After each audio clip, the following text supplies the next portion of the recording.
అమ్మమ్మ వాళ్ళ ఇల్లంటే ఇష్టం లేనోళ్ళు ఎవ్వరుండరు. నాకు తెలిసి నేనైతే చిన్నప్పుడంతా అక్కడే చదువుకున్నా. ఆమెనే రోజు నాకు పొద్దున అన్నం తినిపించి 2 జుట్లు రిబ్బన్‌లేసి పంపిస్తుండే. లైఫ్‌లో నాకు మా మమ్మీ, డ్యాడీ ఎంత ఇంపార్టెంటో అమ్మమ్మ అండ్ మామయ్య గూడా ఈక్వల్ ఇంపార్టెంట్ అన్నట్టు. కానీ పెళ్లి తర్వాత నేను వాళ్ళని ఎంత మిస్ అయితున్నా అంటే 15 రోజులకొకసారి బాసర్‌కెళ్ళే నేను ఇప్పుడు 4 నెలల తర్వాత ఎళ్ళినా.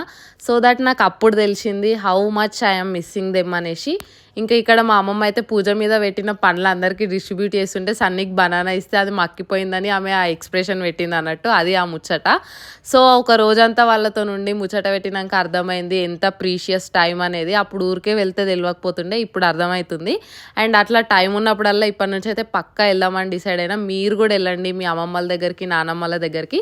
దాని తర్వాత బాబాయ్ వాళ్ళు కూడా సేమ్ బాసర్‌లోనే ఉంటారు. ఇంకా వాళ్ళ ఇంటికెళ్తే పిన్ని జామకాయలు తెచ్చింది. నాయనమ్మేమో ఆ రోజు తులసి కళ్యాణం కాబట్టి దానికి ప్రిపరేషన్ చేస్తుంది. వీడియో నచ్చితే లైక్